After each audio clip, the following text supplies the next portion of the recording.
Once again, you already know what it is and you already know where you have reached.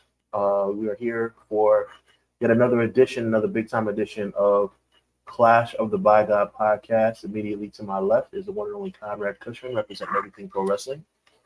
My name is Sean Hubbard, representing Hubbard Wrestling Weekly, Combat Sports Media, and we collectively, once again, at Clash of the podcast, very happy to have you guys here on a big week in pro wrestling. The first ever two-night SummerSlam is on the horizon, and we have so much to get into, and we're going to get into it shortly. But before I give you that world-famous line, we want to offer our condolences to the family of Hulk Hogan.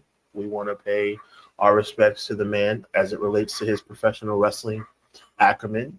Without Hogan, wrestling would not be what it is today, right? So we do want to pay homage and respect to him for that.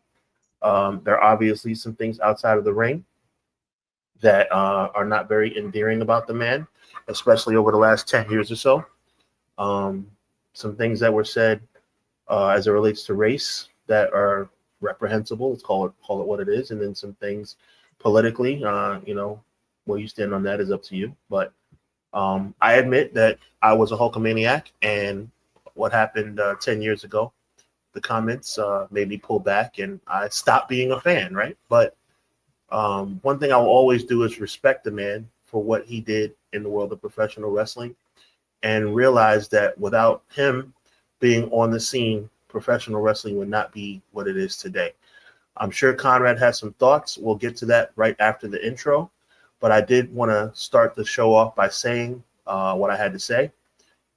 So with that being said, Conrad, my brother, please drop that thing.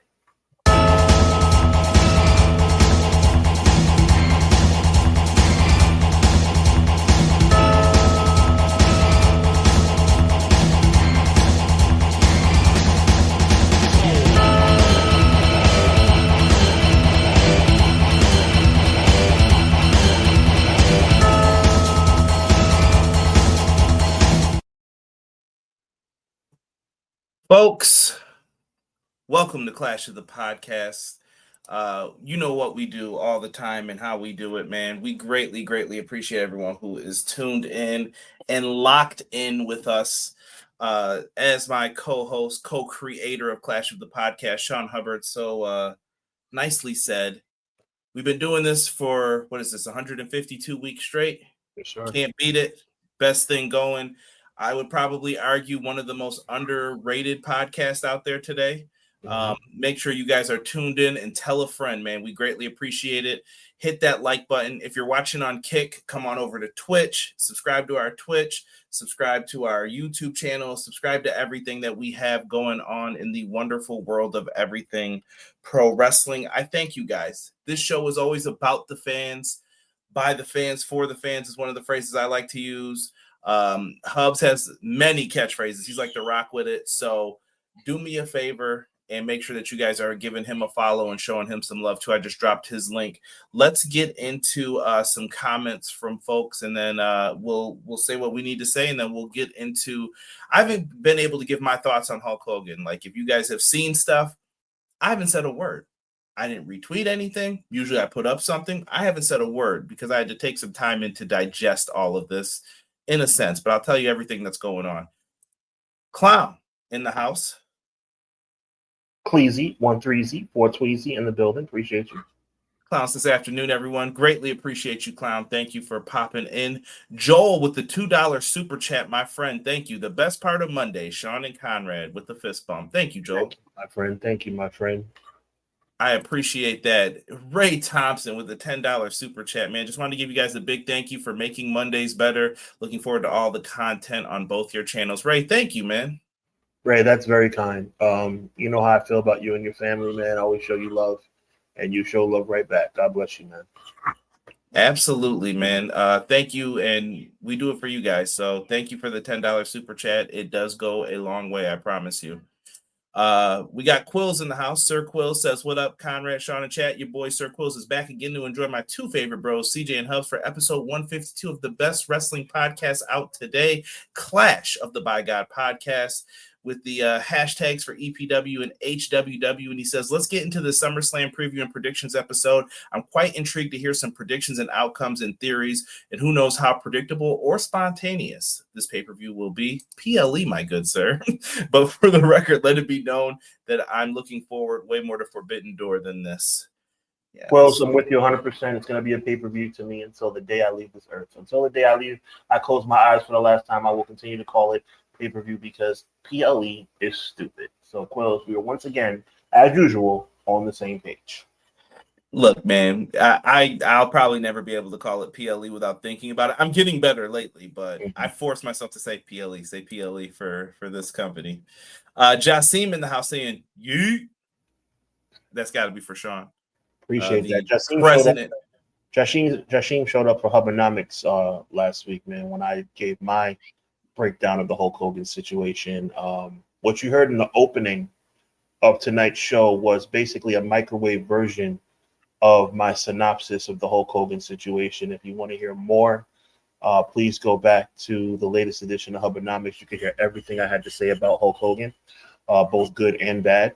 And I am, as I'm sure you guys are, very interested to hear Conrad's take on everything, which is coming up right after we do our shout-outs. Appreciate that, Sean. Yep.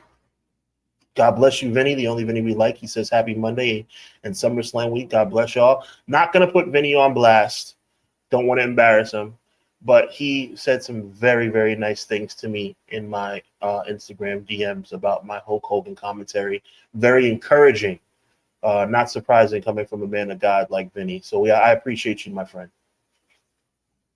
M. Leezy Fo Sheezy says, hello, good evening, everyone. Hope you had a good weekend, and let's kick this wrestling week off right with the two aces of our pro wrestling community. M. Leezy has continued to show love and to be respectful and appreciative of our product to the point where he has taken over so many responsibilities when it comes to our social media posts and things of that nature. And Leezy, you are much appreciated. He goes on to say, Sir Quills, I agreed, excited for Forbidden Door is going to look like. I will say SummerSlam Sunday looks more appeasing than SummerSlam Saturday, minus Punk and Gunther.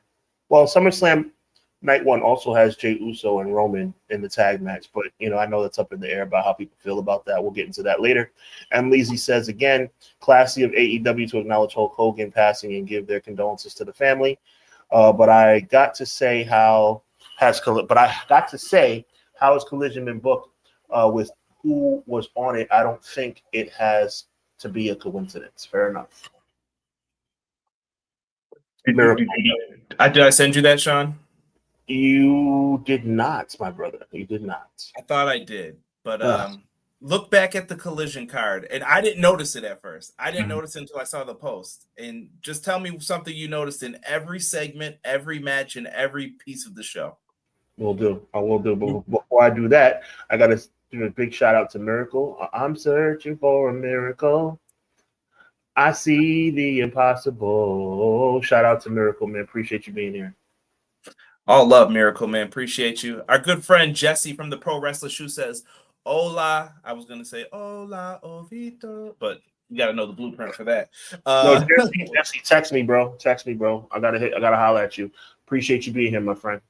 They'll be live tomorrow. Make sure you check them out, or they'll have a video. They got something always going on over there at the Pro Wrestling Shoe. So I got to show my guys some love. You are appreciated. MJB in the place to be says, yo. What's good, MJB? And on behalf of MJB in the place to be, I got to say, real love. I'm searching for a real love. Is this that skin lotion commercial? Heart free? No. Yo, who picked that song, bro? Another podcast I listen to, they bring that up. Look up in the sky. It's a bird. It's a plane. No, it's Mary J. Ain't a darn thing changed. Oh, goodness. For the record, MJB in the place to be is our homie. We appreciate you, as we appreciate Dougie V in the building, saying another Monday, another class, Sean Conrad. And let's teach me how to Dougie, and I'm definitely going to teach you how to Dougie. Teach you how to Dougie. Everybody love me. Everybody love me. Everybody love you. You ain't messing with my Dougie. Shout out to Doug, man. Appreciate you. Yes. Hey, and by the way, I did send that to you. I just looked because I sent it to you again. just so you Where? can see it. On my phone? On my text text messages? Mm-hmm. Son of a gun. You know what I'm thinking you were talking about? I thought you was talking about Facebook. I'm sorry. No, it's all good. Zach in the house says, Happy International Milk Chocolate Day, everybody. Always good to be a piece of milk chocolate. Well, big shout out to Zach. My girl calls me milk chocolate, so I think this day is in honor of me.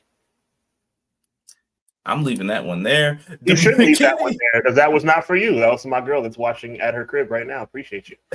McKinney now says, Yo, I'm here to talk Wrestle with the Fire live chat. My favorite duo of wrestling podcasts, Clash of the Podcast, and to let y'all know when you don't have the best, make the best of what you have. I love it, McKinney. Well said, McKinney. Appreciate you, big guy. Appreciate you, my dog.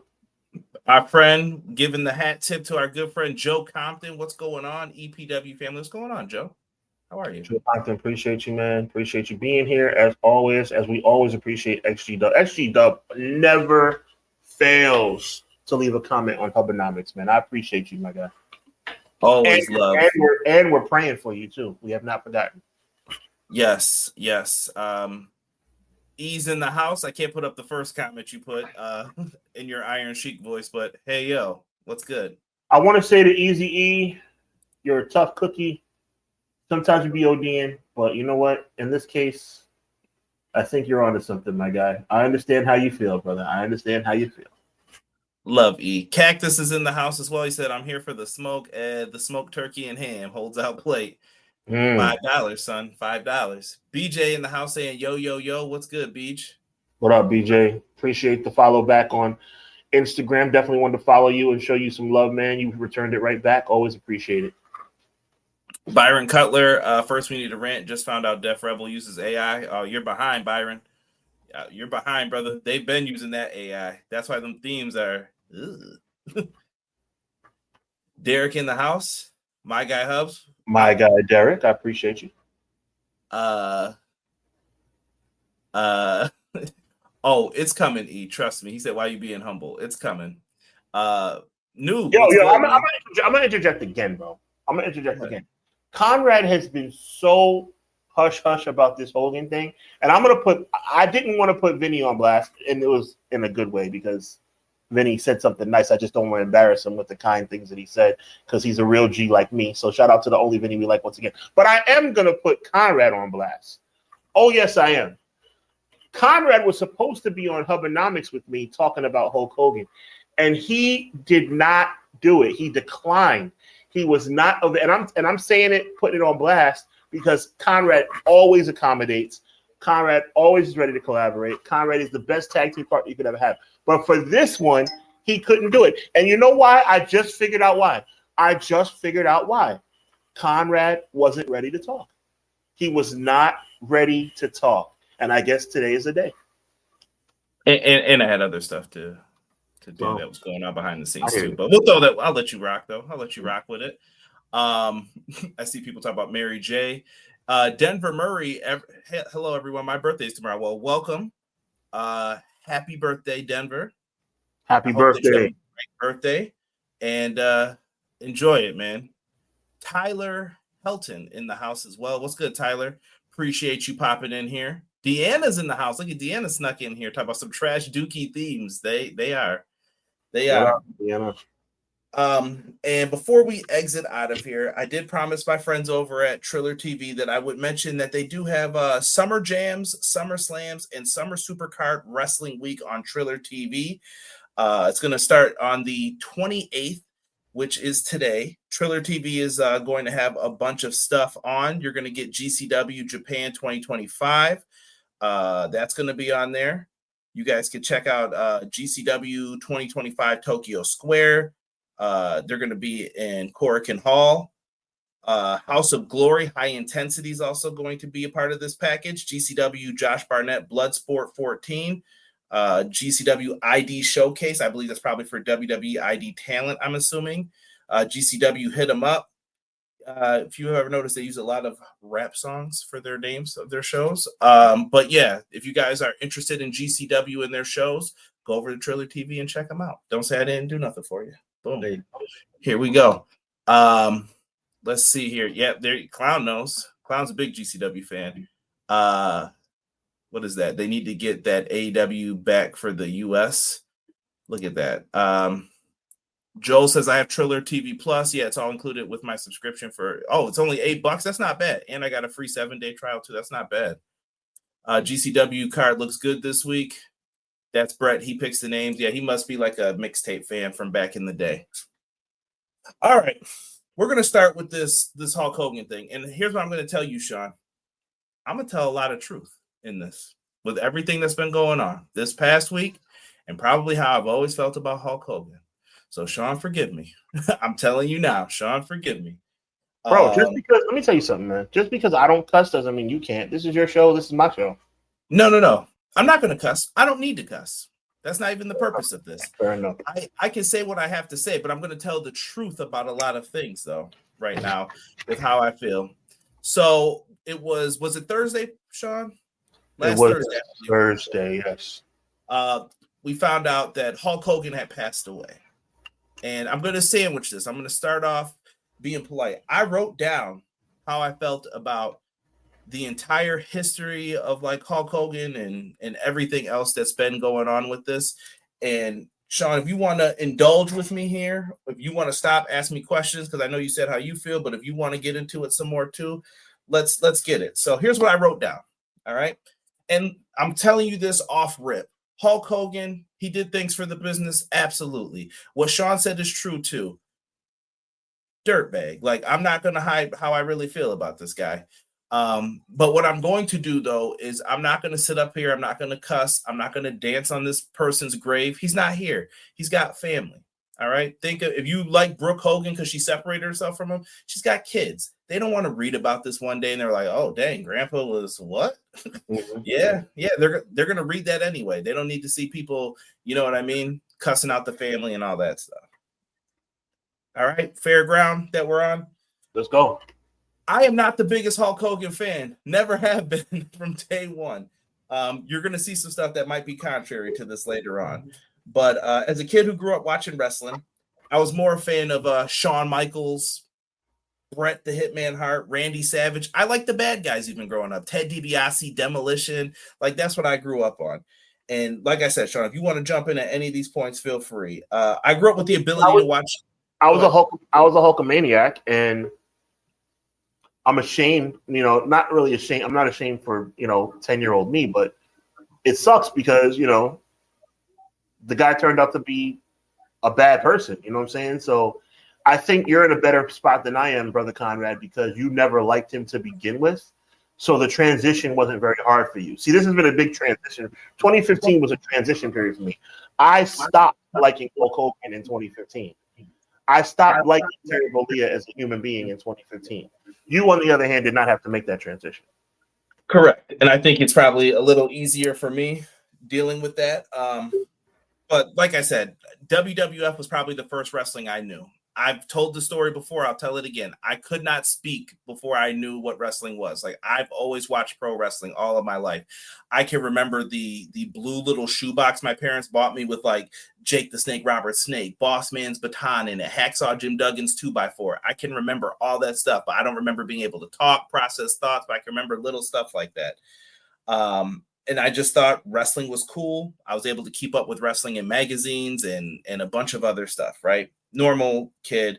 And I went back and I studied history about pro wrestling. I think I've told Sean, I watched wrestling probably in the early 90s. I can remember my first show was in 92. The main event, one of them was Undertaker versus British Bulldog. And I remember being scared of Undertaker. Fast forward to a lot of this. I then started renting tapes from Blockbuster. I watched WCW Starrcade. I watched all of this stuff. Hulk Hogan at WrestleMania 3, body slamming Andre the Giant. And I'm telling you this stuff because I want you to see how stuff has been painted throughout this career. There's misunderstandings about the history of Hulk Hogan. Hulk Hogan was a star before he was in the WWE again. Hulk Hogan was in Rocky, all right? Hulk Hogan was on Johnny Carson.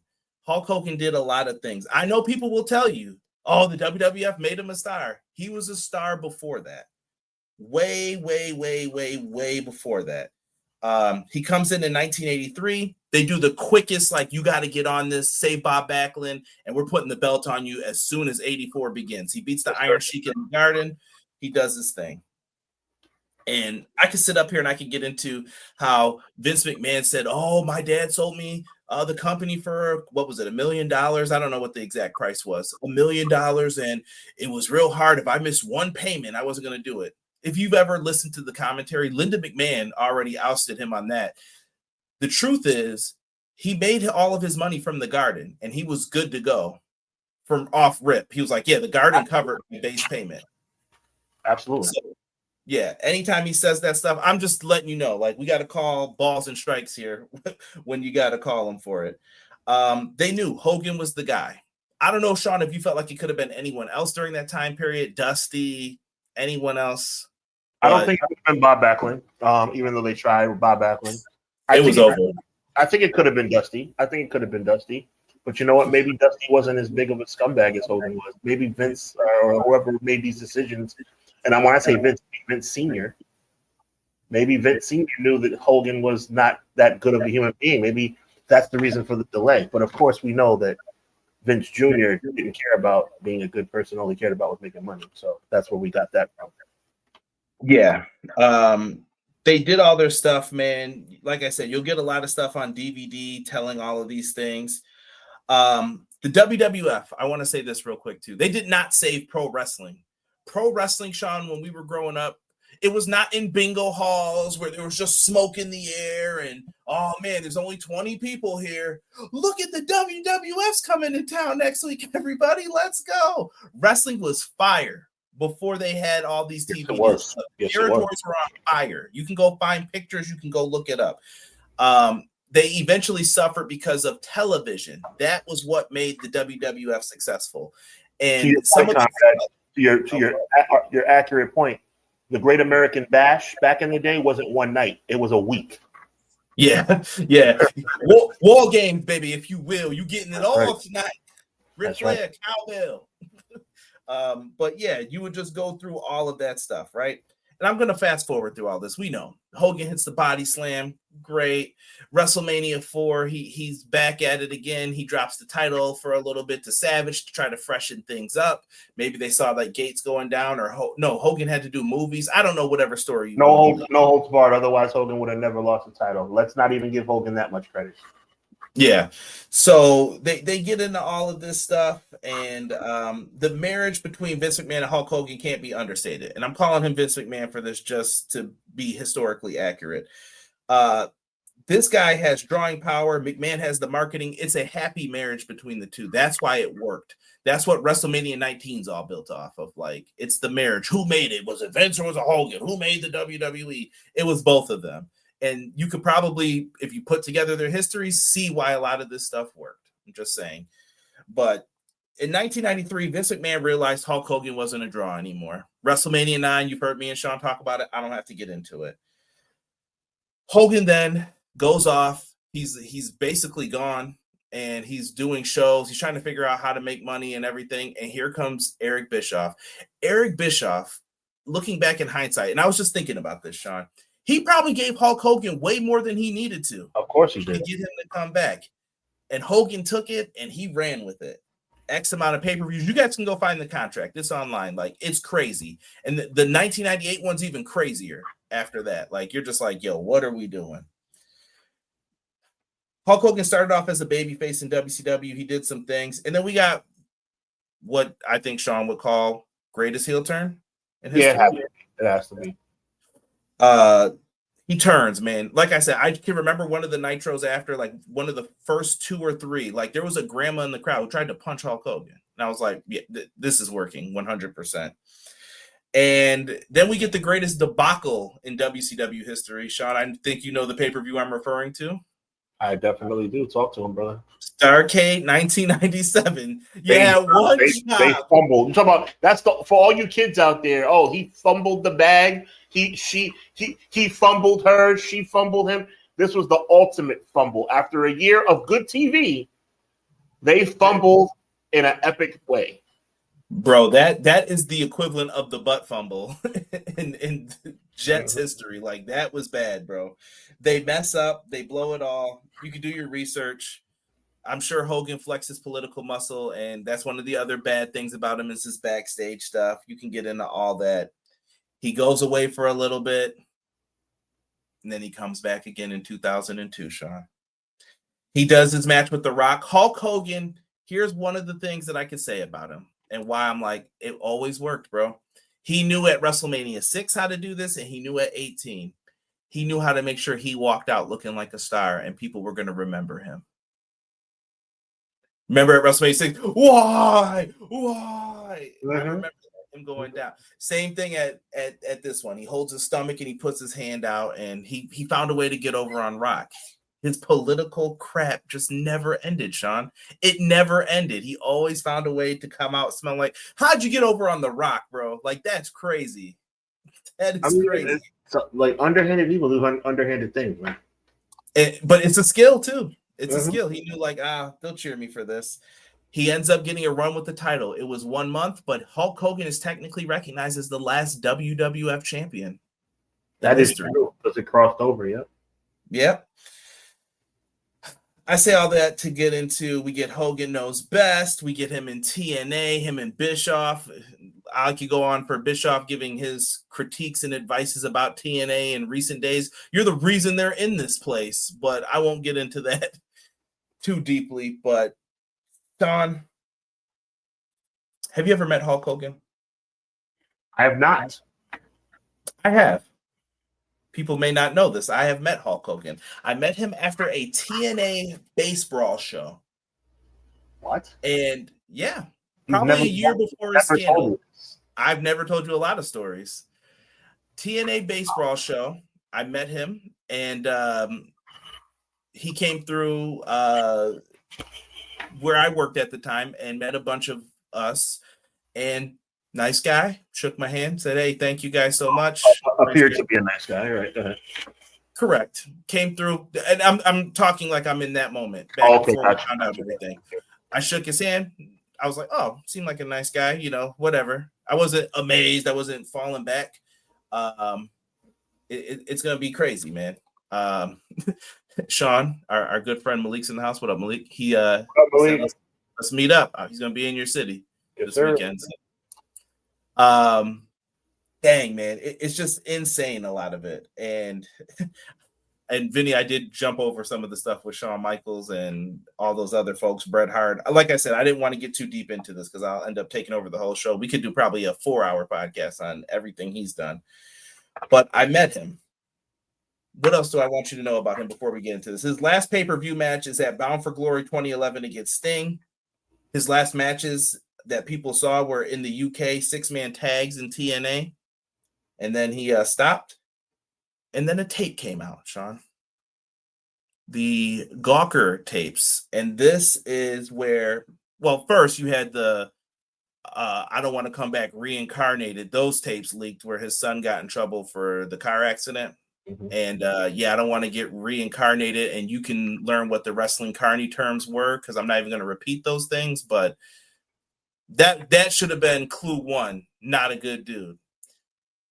Going back to this, he sues Gawker for $100 million, and he ends up settling for like 30 or 31 million, around there, right? He could have prevented probably this tape from coming out, but he didn't care, Sean. He didn't care. He wanted the money. He wanted $30 million, and he thought that I'm Hulk Hogan. Anything can happen. I don't need to do anything differently than this. And the racist crap that comes out of his mouth was awful. Something even someone who didn't like Hulk Hogan, like me, I would have never expected that. And I think it lost him a lot of fans. It lost him a lot of respect. It got him booted out of the wrestling video games. He was doing stuff with the WWE. They kicked him out the Hall of Fame. He lost it all. And I just thought it sucked, man. And it really hurt him badly. Yeah. Go ahead. It's I think I've crossed over from heartbroken to anger. The initial tapes coming out put me in a state of sadness. I mean, how old am I now? 38? Or talking about like 28 years old, 29 years old, something in that ballpark. And grown man with at the time a 3-year-old son, heartbroken, crying. I had tears in my eyes, man. I felt like something literally got stolen from me. But not long after that, that turned into anger. And that anger has lasted a long time. And I probably say that anger lasted all the way up until last Thursday, Conrad. So trust me, I understand. Yeah, and it probably annoyed both of us just as equally. And I'm just throwing these pictures up just because I had them there, but yeah, he doubled down with all of his stuff, man. And what bad stuff did Hogan do? He busted up the union that Jesse Ventura was going to try to start. They had a deposition basically where Jesse's attorney could ask whatever he wanted, and he said, "Hey, how did you know Jesse Ventura was talking about starting a union back in 1986?" Vince, they said without hesitation, said, "Oh, Hulk Hogan told me," and Hogan has since admitted to telling on him. And that was your friend? Like that's what you do?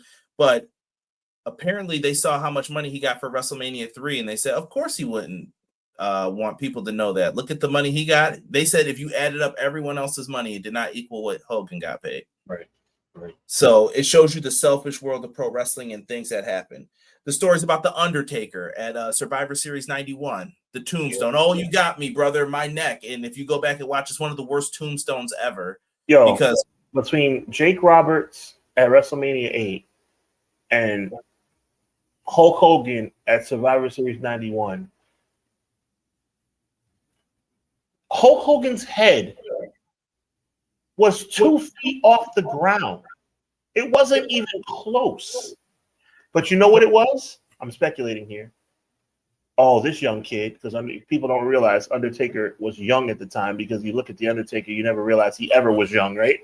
Because he was always a dead man walking. But this young kid's gonna be a star.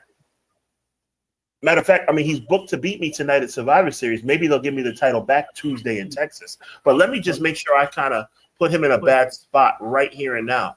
So let me act like this guy hurt me to derail this man's career. Let me act like let me portray this man to be an unsafe worker. I mean, it's disgusting. Yeah. And I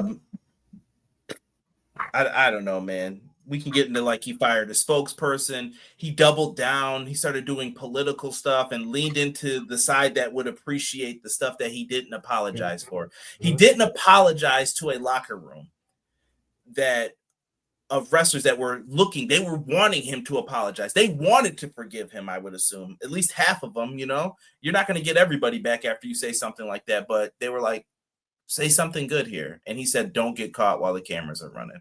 And it's just a travesty because a lot of people grew up probably idolizing that man. Once again, not me, but other people for their sake. I know a lot of people who really, really like that was their guy, Hulk Hogan, when they were growing up as kids. And I can understand that, you know, but they wanted him to say the right thing and he couldn't do the right thing at that moment. Even you couldn't even apologize. You couldn't humble yourself.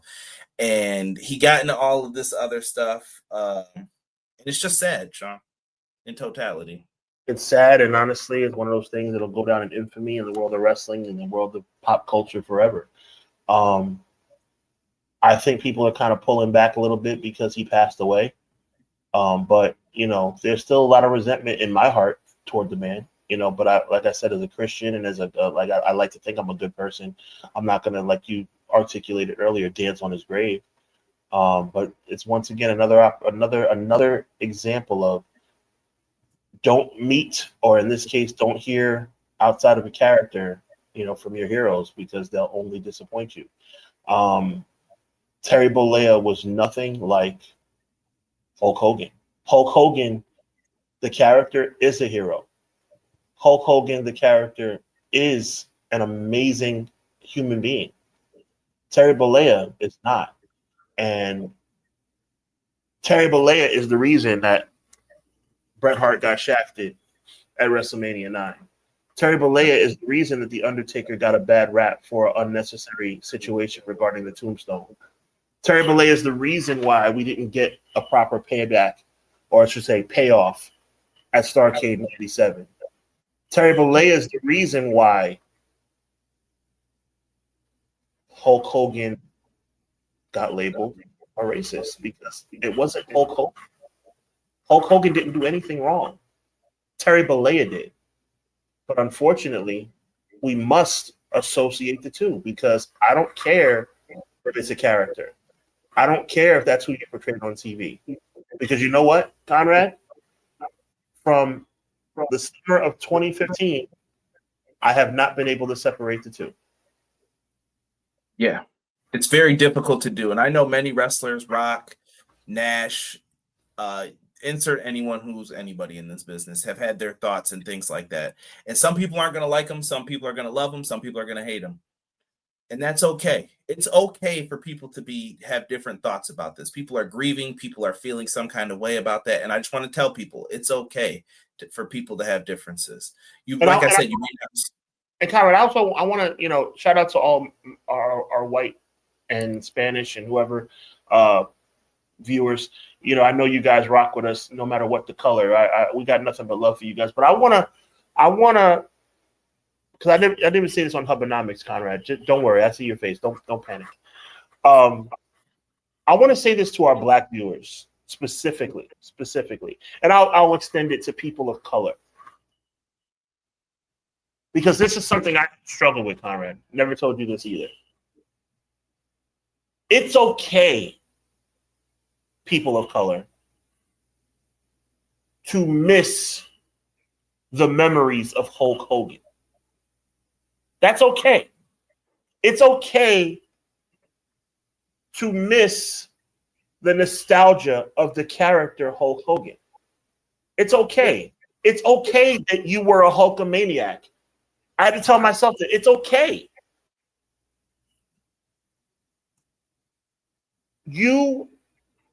This is me talking to myself now, Conrad. You, as a 14, 13, 12, 10-year-old kid, didn't know any better. You're not to be blamed for your fandom. And it's not wrong. I can't believe I'm even saying this. It's just from the heart. It's not wrong to feel two things at once. I am sad about what's taking place. And at the same time, I am furious and disgusted at the way he conducted himself as a human being. It's okay to feel both. And it's not going to be the last time that we feel this way, Sean. We're going to feel this way maybe when Ric Flair's name comes up, when Vince McMahon's name comes up. It's okay to feel angry about these things.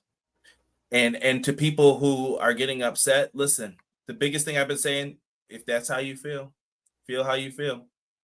And I've been saying that all week. Some people are like, oh, this person's being too harsh. If that's how they feel. This person's being too soft. And I just keep saying, if that's how they feel. I feel a certain way about this. And I said that I was going to bear a lot of truths here before I get into my final line, and then we're just going to get into SummerSlam. Well, let me ask you a question, and I want you to take the whole thing for yourself, my friend. Okay. Between Hubbonomics and now on the Clash, how do you think, this is me and you having a private conversation in front of our wonderful fans and viewers, how do you feel that I feel about the Hulk Hogan situation? Like, if you had to wrap it up in 3 sentences or less. I think that Sean Hubbard comes across as disappointed, hurt, but thankful for the memories that he had growing up, if that makes sense. And I know that might not be in the best order, but that's how I think you feel. I think you wrapped that up absolutely perfectly. The floor is yours, my friend. I'm going to tell you guys something. I did a show. Probably the same night Sean had called me. I was out, and then I consulted with Sean all day on if I should do this show because I didn't know enough and I didn't have time to research every single thing about this show. I didn't know who I was going to be on with, but they said, hey, you're a wrestling expert. Do you want to come on and talk some pro wrestling? Do you want to talk about Hulk Hogan? Sean knows what was said. I don't even know if I have to get into every single thing that was said. You're good, brother. You're good. But I think they wanted it portrayed a certain way. I did not do that. Mm-hmm. I could not do that. Because I don't know if they realize, but you called a brother up to be on your show, brother. Mm-hmm. And I'm not going to fake the funk for anybody. But I'm also not going to dance on someone's grave. I'm not going to do any of that other stuff. I could have went on there and wild out, and then they would have just cut me off real quick, and it would have been done and over with. Yeah. I didn't do that. But it's real. I was on Talk TV in London. And as you guys can see, I didn't know what was going to come of it. I said, it's my chance to talk pro wrestling, be on the news, and get an opportunity to maybe help us out here on Clash, help out the brand. I don't know what I was thinking. You were being selfless. In case people didn't hear my pronunciation, selfless in offering up your services to help both of us and to represent your brand, our brand, with the educated and respectful manner in which you did. Yeah. And so I did talk to the news. I'm not Brian Alvarez. I'm not Sean Ross Sapp. I'm not any of them. But I took an opportunity because someone reached out to me. And now I can always say I was on international TV talking about Hulk Hogan, no matter what you say. And it was the morning for them over in London. So I was like, okay. Now, did I feel like there was a spin on it? Maybe I did, but it's what it is. And someone commented that they didn't like what I had to say. Okay, if that's how you feel. That is my motto, I promise you, for the week. Okay, if that's how you feel. And it's okay to feel that way. And Sean, I'm going to tell you guys something else that, like I said, I'm going to bear a lot of truths right now. Sean, do you know how many degrees I have? My understanding is that you have 3. I'm going to show you one of the first ones that I ever got. I crossed out a lot of the stuff, but you see that kid there? I had a lot of hair back then. You see that? That's me.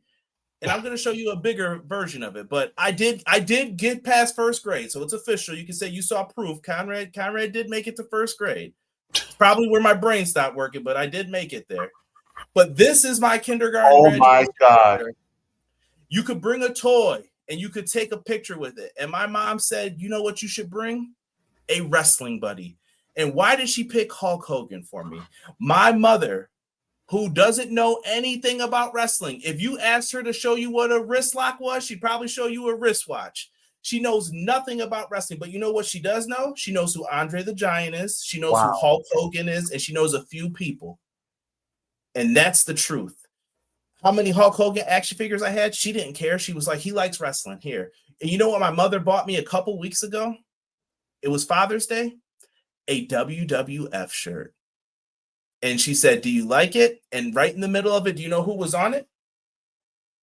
Ripping their shirt like this. And I said, no, thanks. I don't want it. You can ask my brother Cam if I said that. And I said, no, thanks. I don't want to wear that shirt. And she said, I understand.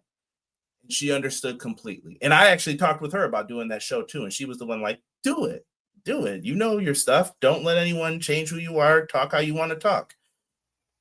So I say a lot of that stuff to say this.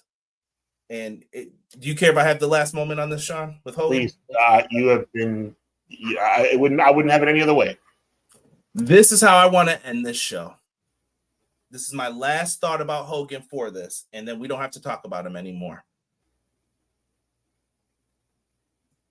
Hulk Hogan was a mainstream star, and there's one quote that could sum up everything.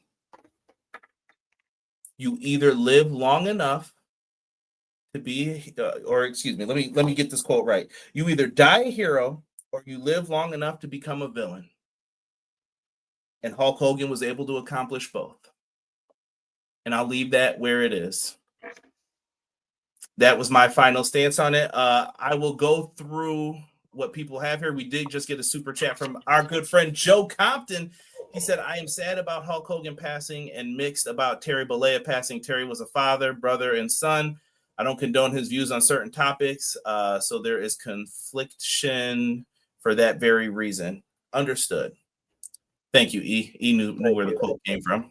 And I do believe that quote wholeheartedly when it comes to entertainment, this, and everything that we do. Because one day I might be the guy, too, who stop your babbling, old man, and I'm the villain in what I'm saying. Just think about that, though, anytime you're talking with somebody and all that. I appreciate you guys. I wouldn't have gotten that opportunity if it wasn't for you guys. I wouldn't have got it if it wasn't for Sean, if it wasn't for Derek, if it wasn't for Rob, if it wasn't for people in the background who helped me. So thank you guys for that. I greatly, greatly appreciate it. And if one of these other guys gets it, I'm going to support them just as much. So thank you for that. And like I said, if I couldn't do it, I would have said, yo, I got someone who could. And I would have gave him Sean's number. I promise you. And Sean knows I've done that already for many of things. I'm like, here, holla at Sean, man. He's the guy you want for it. Conrad, I'm not gonna do too much of this right now. I'm just gonna say you're a really good friend. Hey, all love, man. All love. BJ, thank you for posting the socials and everything that's in there. Joe Compton, thank you again. Deanna, can we talk about about my pictures? And Vinny said, wow. I don't care about the Hogan buddy. Like, Hogan is kind of like Hogan's on, RFP, but Hogan's not my favorite person. But that hair, bro. Hair. It was longer than that before that. Nah, but you were looking kind of smooth with that hair, Playboy. Yo, and that was a Bills AFC Championship sweatsuit I had on too, just for the nice respect. We didn't win though. All right, so moving on. Let's talk SummerSlam, Sean. Shall we? Yeah. Let's rock with it, man. Are you excited for this show coming up? Chat, same question. Are you excited for SummerSlam? I hate to say it, I kind of am. Like, me too. It kind of put me over the top. The TLC match. It made me feel better about the show. I love it. Which member of El DeBarge was that? Johnny, shut up, E. So E is hilarious. He always got jokes. I wouldn't have it any other way. So looking at it, we've got a breakdown already of how the nights are going to go, Sean. And I guess I'll show you Saturday first. Looking at this, like you mentioned, to me, this is like a 2-match card, really. You know what? I'm gonna be a little bit more fair than that. I'm glad you started off right there. It's not a 2-match card. It's not a 2-match card. I think people need to really wake up and look around, man. This is a 4-match card, bro. And and Conrad, I need 10 seconds by myself on camera.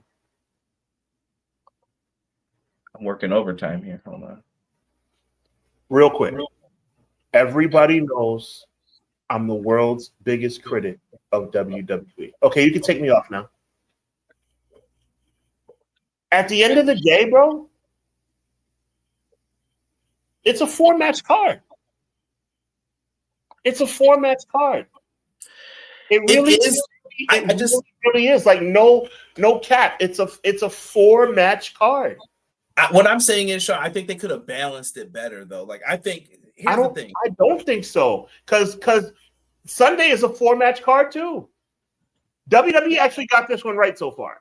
I'm actually moderately excited. Both nights are 4-match cards, Conrad. I'm telling you. Let's go through the matches and let's see what happens here. Let's see what we got because the Sunday one's not complete. Guess which form I'm talking about. You need to at least put out there what you think. Think? So, Punk Gunther. Yep. Roman Reigns, Jey Uso versus Bronson Reed and Breaker and Reed. Yep. I will go with the women's tag title match. No. And then I was going to go Tiffany and Jay Cargill. So I don't know. I'm thinking Sammy and Karrion Kross. Really? Yeah, man. I would have got it wrong either way. Okay. I got it wrong either way. I'm going to the chat real quick because I just want to see. Miracle says I'm looking forward to it, my brothers. Okay. There you go. We see where the intern gets that smile and hair. There you go. That's true. When he loses, he's gonna be mad at me too. Vinny says, for it. I was at the last 2 SummerSlams. Weird watching from home again. Derek putting up the flex. Mm-hmm. Saturday is good. Sunday is the better card. I agree with Matt there. My main event is the triple threat women's world title with Naomi retaining. Joe Compton says, I'm cautiously optimistic about how well Jelly Roll's going to do on Friday. He looked good this past Friday. He did. Tiffany and Jade is the lacking match, in my opinion. Ooh, okay. And Matt says, I think Tiffany and Jade will be good. Jesse's coming in already. I'll watch night 2. I respect it. Sammy and Karrion Kross in the women's tag team title match, Noob says. Sunday is a 5 card with a TLC. Yeah. I wish the women's U.S. title was defended like all the other titles. I think that's happening on SmackDown, if I'm not mistaken. I hate 2-night shows. I like the 2-night shows a little bit, but I don't know if you needed it for SummerSlam quite yet, but WrestleMania definitely did. Let's get into it, Sean. Let's go through these matches. Let's start with the celebrity match, because I think they should open with this. By the way, Drew McIntyre might be having a little hard time getting back here for this. I don't believe that for a second. I don't believe it at all. I think that was just a work. Send me, do me, der. I would clip that, Sean, but I think we'll get in trouble. But I wouldn't clip that. Listen, here's the thing in this match. All you have to do is let Randy Orton and Drew McIntyre do their thing.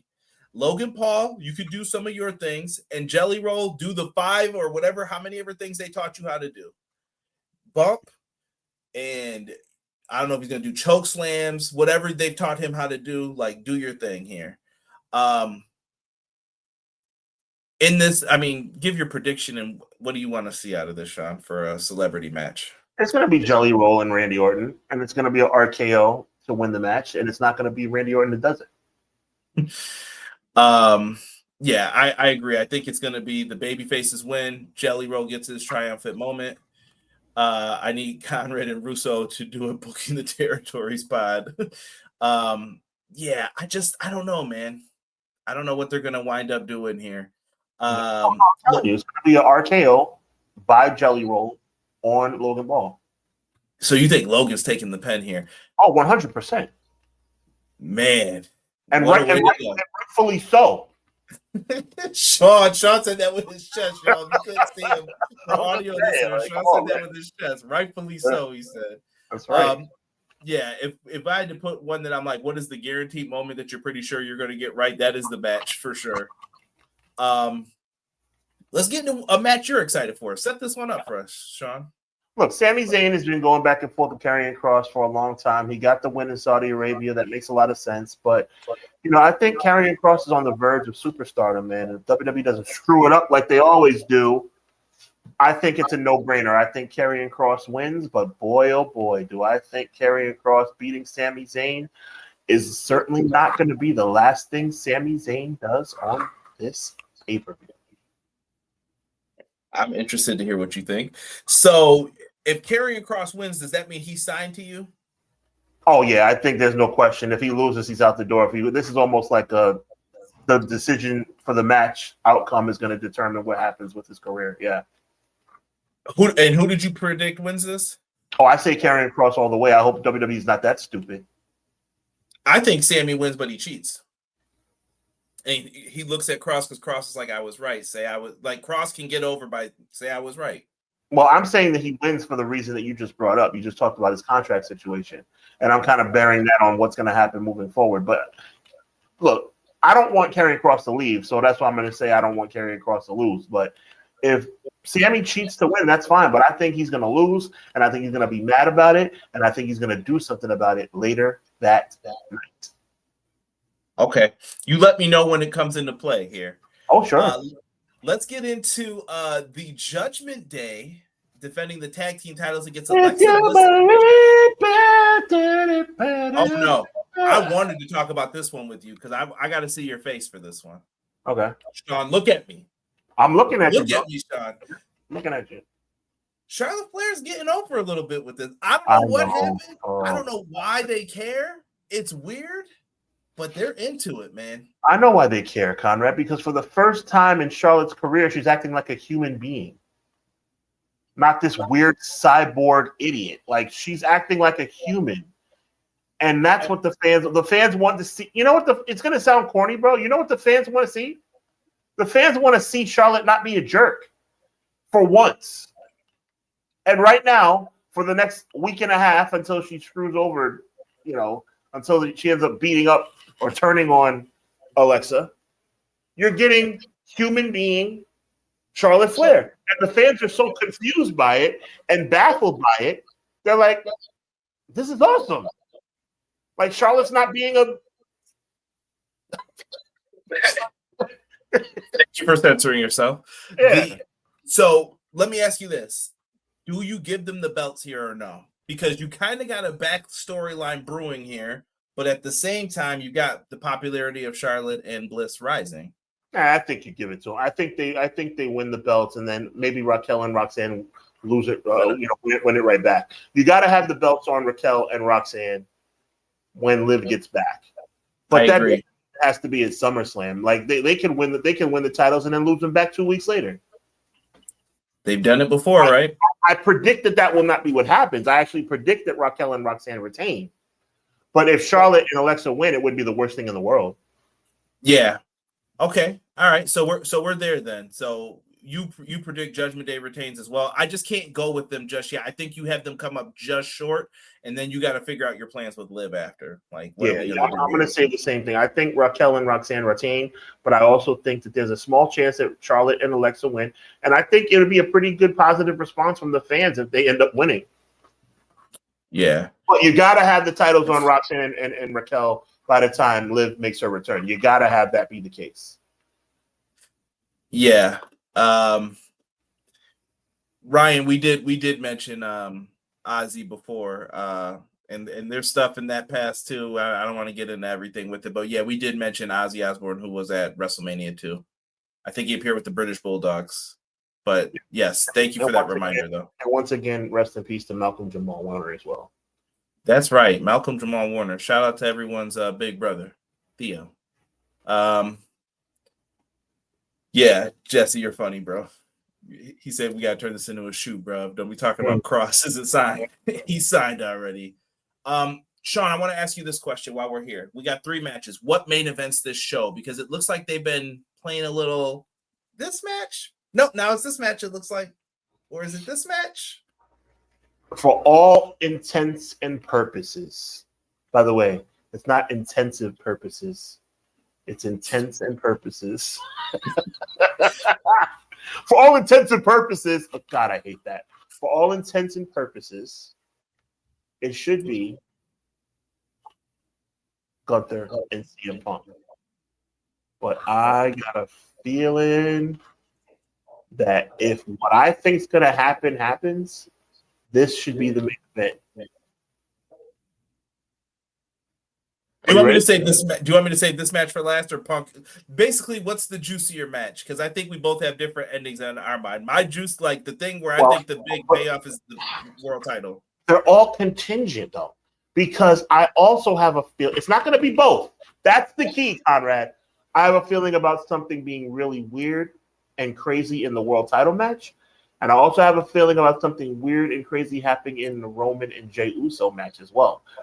Now, if what I'm thinking about with Sami Zayn happens, that would mean that the Orton match, the Jey Uso and Roman match would be last.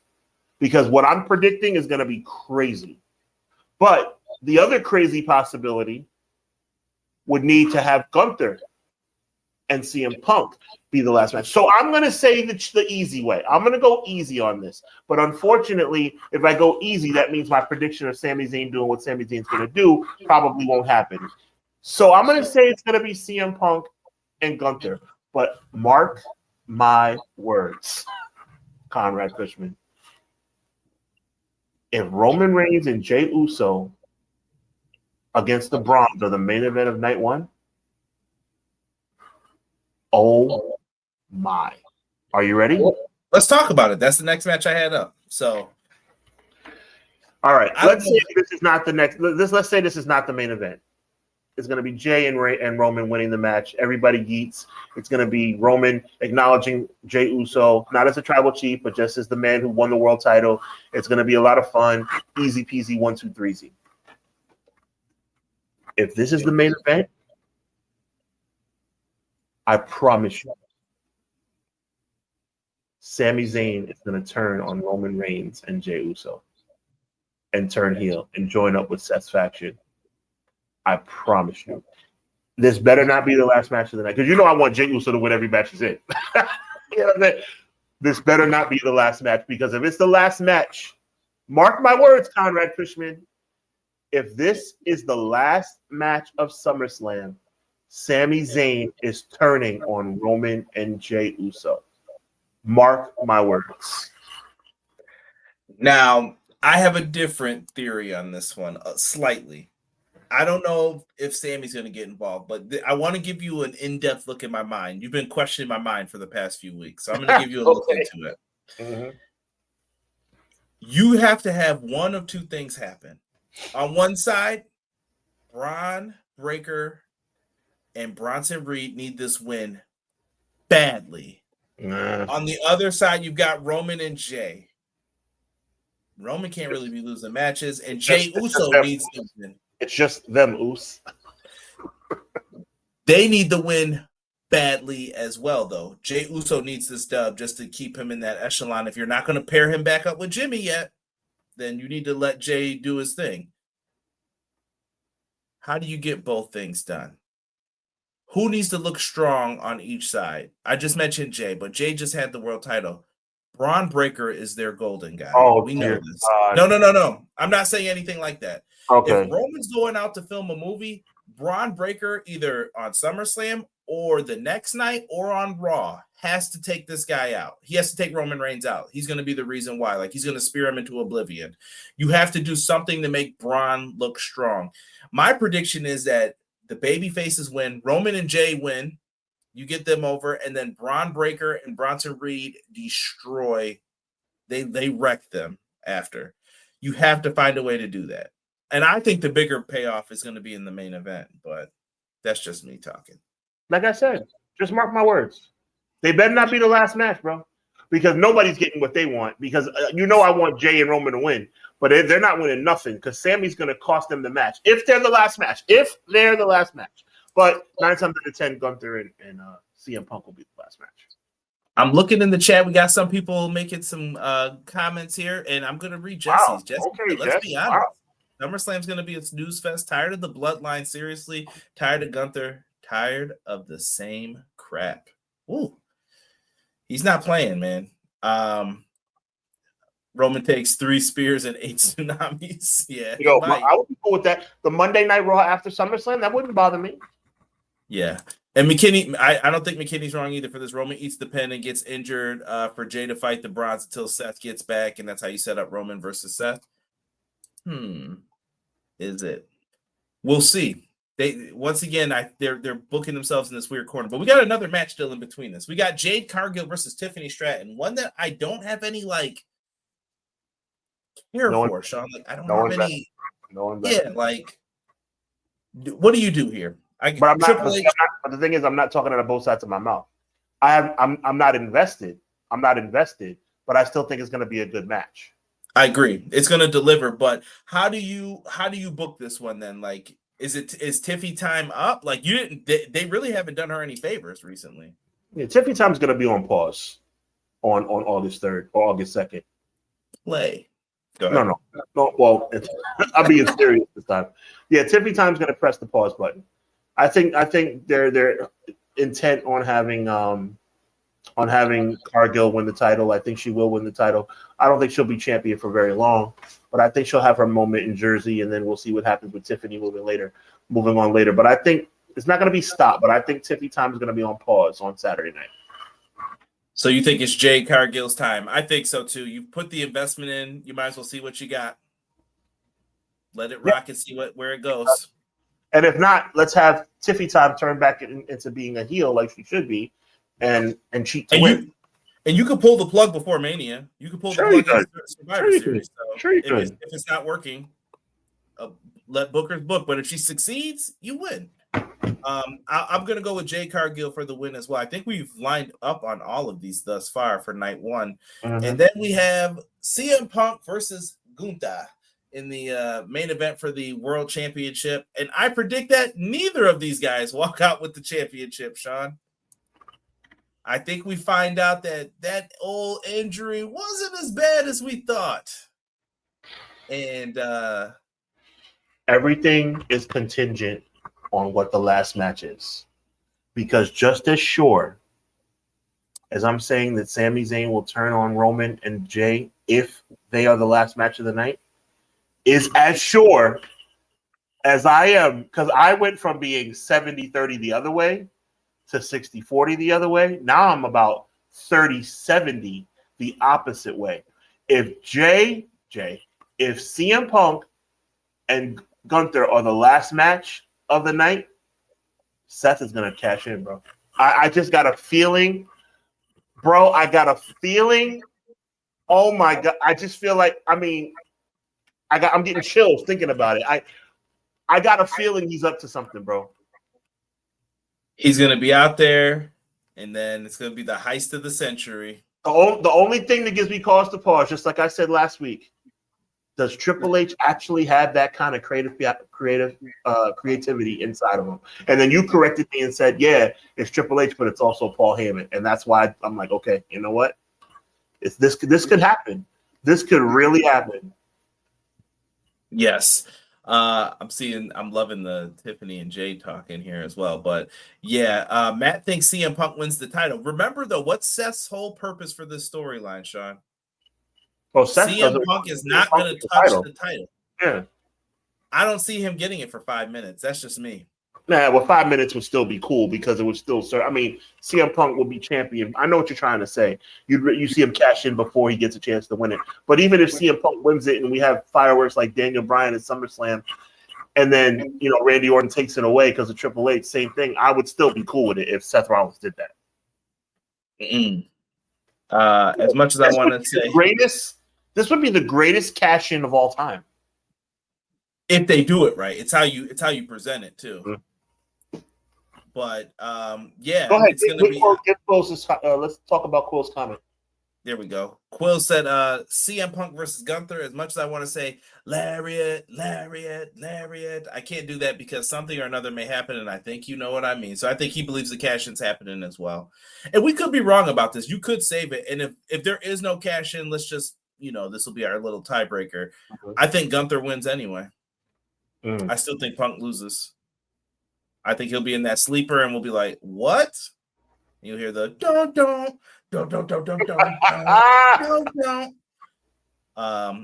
better get the strap for all the selling. Gunther, the ring general Gunther. I don't think those are the words, but it works. It does. It works. So that'll be night 1. And then we got night 2 over here. Now, see, look at all singles matches over here. There is a triple threat and a tag that's going to be out of this world. The tag. Let's go through this. Four match card again, bro. 4-match card. I don't think you can go wrong with the opener for this one. Nope. Becky Lynch, Lyra Valkyria. What's the stipulation? If Lyra loses, she can't challenge as long as Becky's the champion after this. Yeah, and also I think they did a great job adding another stipulation, which is no holds barred. Yeah. And where's Bayley? Sorry, Bayley's gonna turn heel. Oh, you think Bayley's? Oh, I think Bayley's gonna align. I think Bayley. I'm going out on a limb. Bayley's gonna align herself with Becky Lynch.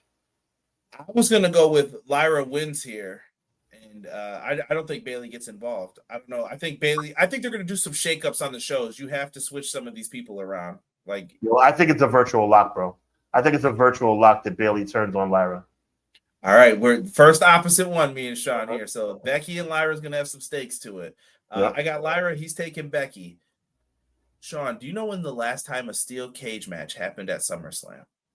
Was it Mick Foley versus? No, that couldn't be. It probably was the tag title match, the WCW tag titles.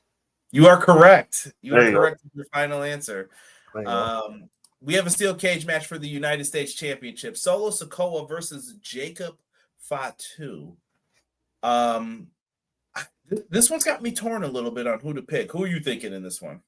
I think Fatu regains the title, and I think he should be the forever United States champion until he's about ready to win the world title. I think you put that belt around his waist and you leave it there until you're ready to make him world champion. I agree. I think they could. How long has Solo been champ for? A month or two? A month. Yeah. I mean, I guess, man. Like, if you're not ready to launch Jacob Fatu with this draft, then wouldn't give him the title back, like you said. I think what you said makes perfect sense. I'm gonna rock with that one as well because that's what I was thinking. But if you're going to launch him right away, then keep it on Solo.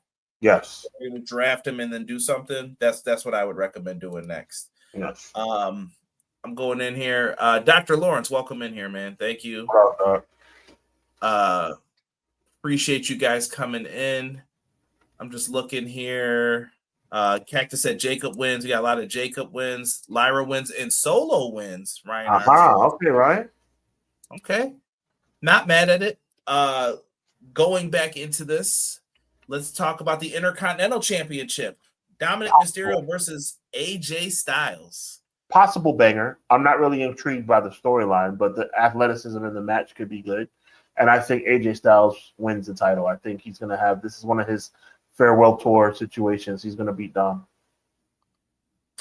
We're opposite again. I think Dom wins. AJ Styles winning the Intercontinental Championship to me does nothing. Oh, it does a lot when I tell you what I think is going to happen to Clash in the Castle. Clash in Paris. I mean, Dom does have a chance to win another title. Oh, you like how I snuck this in there? Oh my, very nice. Mania. He got a big reaction. He really did. So yeah, it'll be Dominic Mysterio, El Grande Americano. How is that guy? I thought he was injured, but apparently the reports were wrong. And Dragon Lee, they're going to battle in a 4-way here coming up. And this is going to be on YouTube if you guys want to watch it. So August 16th, 7 p.m. Make sure you guys are tuned in if you want to watch that on YouTube. Don't say I don't promote them. There you go. Yeah, so I'm taking Dom for the win. I'm curious to see what you think here. I'm going to let you pick. What do you want to talk next? The triple threat or the TLC? Yeah, we'll talk TLC. All right. It's been 25 years in the making. You can't blow this. You would have to try to screw this up, Sean. You would have to purposely be like, let's see if we can make this bad. DIY, Motor City Machine Guns, Street Profits, Fraxium. I don't know if they're the Soup Brothers. I don't know what you want to call Andrade and Phoenix, and the Wyatt Six.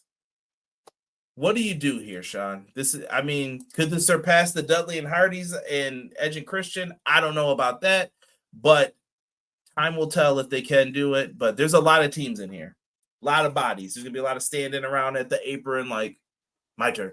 Yeah, this is gonna be 30 minutes of wrestling heaven. So I'm excited about this. But you know the team I want to win this match and predict will win this match has something to do with the fact that WWE finally got something right. They blew it with Tiffany Stratton. They blew it with Johnny Gargano the first time. But WWE has finally given somebody some good music. DIY's music is amazing. It reminds me of Undisputed Era music. And I always say, as wonderful of a team as they are, you can ruin a team or ruin a character when you give them bad music. But they finally fixed it. So what I'm trying to tell you is, when you combine the awesome music with the fact that they have been one of the best tag teams in the world for many years now, I'm going with DIY to win back the World Tag Team Championships. The WWE Tag Team Championships.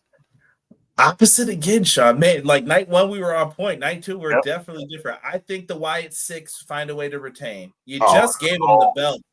What was the point of this then? If not, could they go with Andrade and Phoenix? I don't know. To me, they seem like likely candidates. Raw tag division has to be punching air right now. Why don't we get on these shows? Oh man, they're defending the tag titles tonight. They need to figure out how to balance that out. And I feel bad for Humberto and Angel Garza. Why they're defending the AAA tag titles on SmackDown in an open challenge, which I assume is going to be Psycho Clown and a partner or something. Whoever was in that recent trios match, I could see them doing that. But this could be interesting to me. You really don't have a bad team to pick, but I do think that two of these teams, someone's going to Raw. Yeah, Like one or two of you guys are going to Raw because we need actually, to balance. Street Profits to Raw. Yeah. You got to do one more team. Give me one more besides them. Bianca's over there. Touche. I can see Praxium going over there. I don't care about that team. I think that team is wiggity. Wow. Yeah. Everybody's getting on their bandwagon like people get on Braun Breaker's bandwagon. I don't see it, bro. I think they're corny. I don't like them. I never liked them. Matt's picking the Street Profits, he says. McKinney says car crash of the night may steal the show. They could. Okay. It could steal the show for sure. Ryan says AJ wins and Riots retain. Raw Tag Division is asking, why don't you love me, WWE? Uncle Phil gonna knock that hat off and give him a hug, man. I'm telling you. Yeah, no disrespect to Motor City Machine Guns, Praxium, or DIY, but if the titles don't go back on the Street Profits, I'm not gonna care. Fair enough. Wyatt 6 are true heels now that they retain with some spooky stuff. Machine Guns to Raw.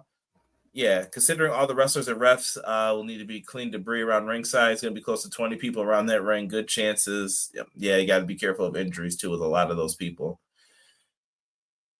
I think another match that could steal the show. Naomi is now taking the place of her good friend Bianca. Mm-hmm. Could be a story thing here. Mm-hmm. I hope Bianca's finger heals up. I don't know if you've heard the issues that she can't bend her finger still. Yeah, it's crazy. I don't know what's going on. Yeah, it's just that it didn't heal right, so I hope they don't have to break it and then do more surgery on it. But Rhea Ripley, Io Sky, and Naomi, I think we're going to agree on this one without even knowing. But I'm taking Naomi to win this. Like, there's no way you take this belt off Naomi now. Io just had it, and Rhea, I'm kind of like, yo, enough. If Naomi doesn't win, we riot. And for the record, I like Rhea. I'm just saying there's sometimes where you do it too much, too many title shots where you're like, all right, guys, that's it. That's I like Rhea and Io, but I'm sick and tired of both of them. Like, let Naomi have a chance. Yeah, let's see what she does and let her rock out here. So, yeah, I'm going to agree with you on Naomi winning. And then, Sean, hit the drums. Boom, boom. Oh, God. Wrestling has more than one. Here comes the starting quarterback. What an idiot. I got something for you for that later on. John Cena, Cody Rhodes. Street fight, baby, if you will. New Jersey street fight. They're going to have Minute Maid and Wingstop out there hitting each other with it. John Cena, Cody Rhodes.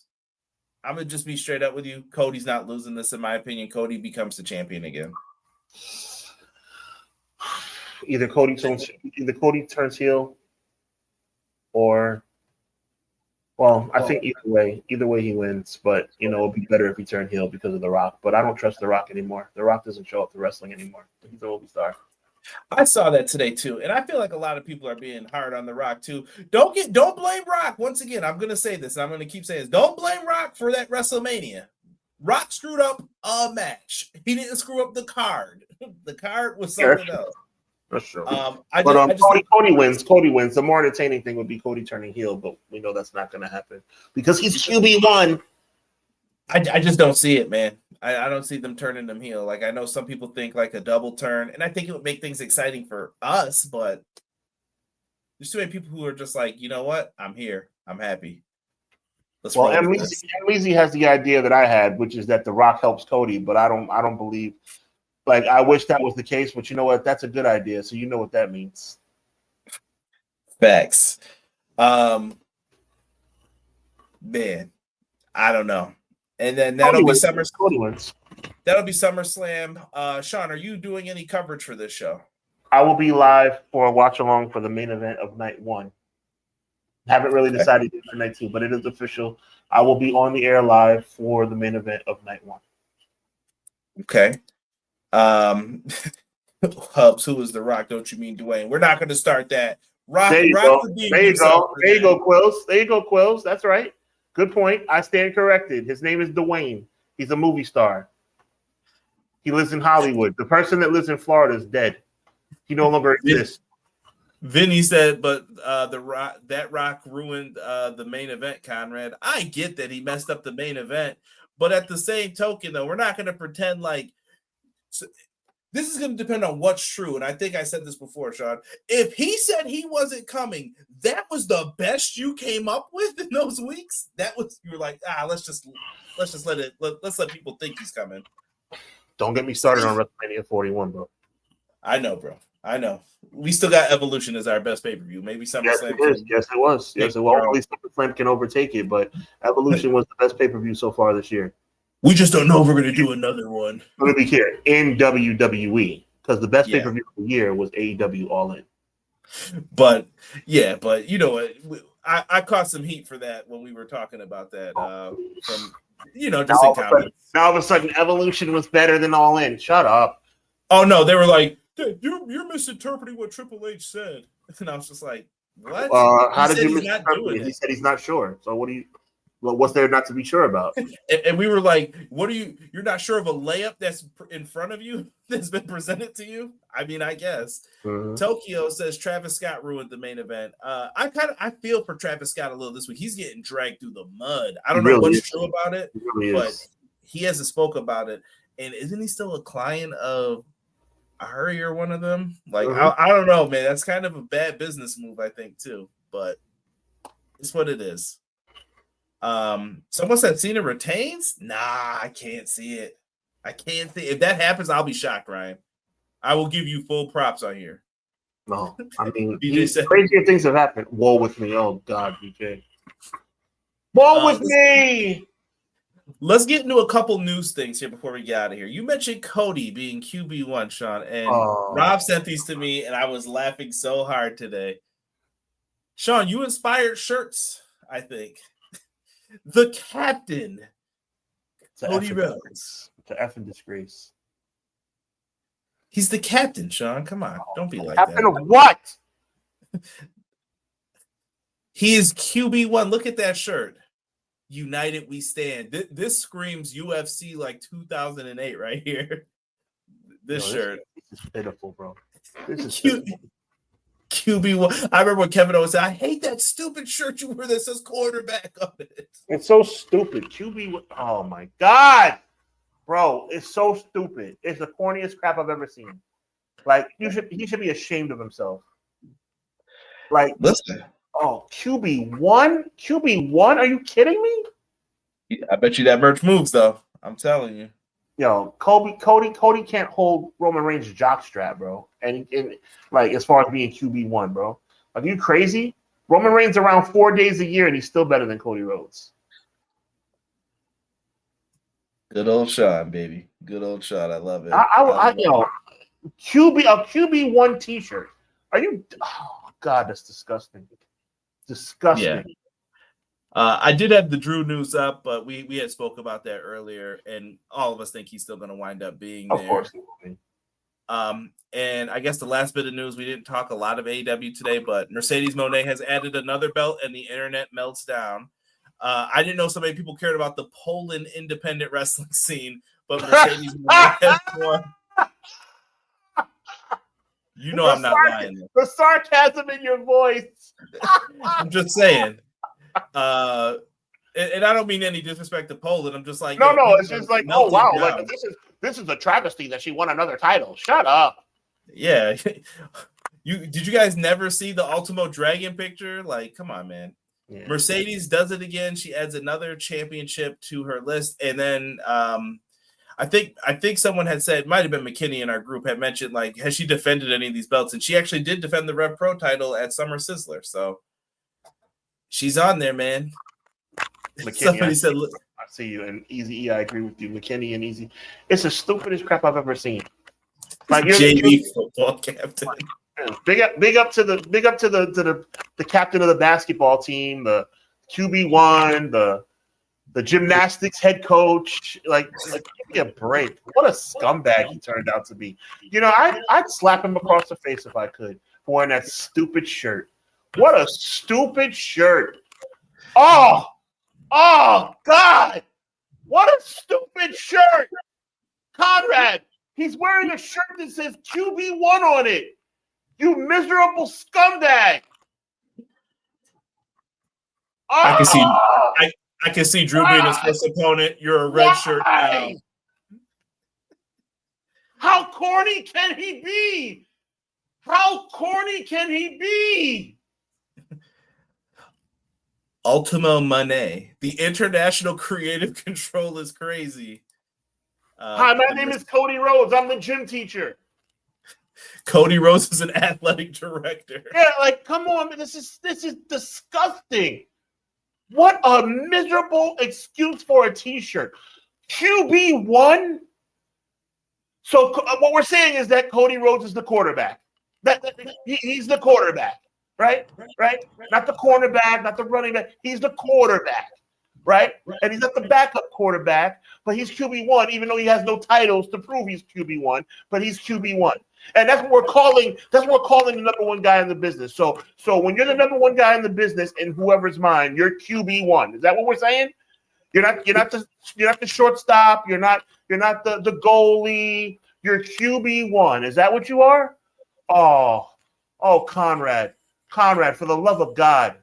For the love of God. Like, seriously, how corny can it be? That's so bad. Chat, that is so freaking bad. QB1. That son of a is going to wear a shirt that says QB1 on it. Are you kidding? Chat, it's so bad. It's so bad. It gets like that. It gets like that around here. Tonight, though, we got Monday Night Raw, Sean. We got Jey Uso taking on Bronson Reed. Paul Heyman will be in Bronson's corner. Should be a fine match. You also have Roman Reigns on the card tonight. Good to see Roman show up. Let's run down the whole card here, Sean.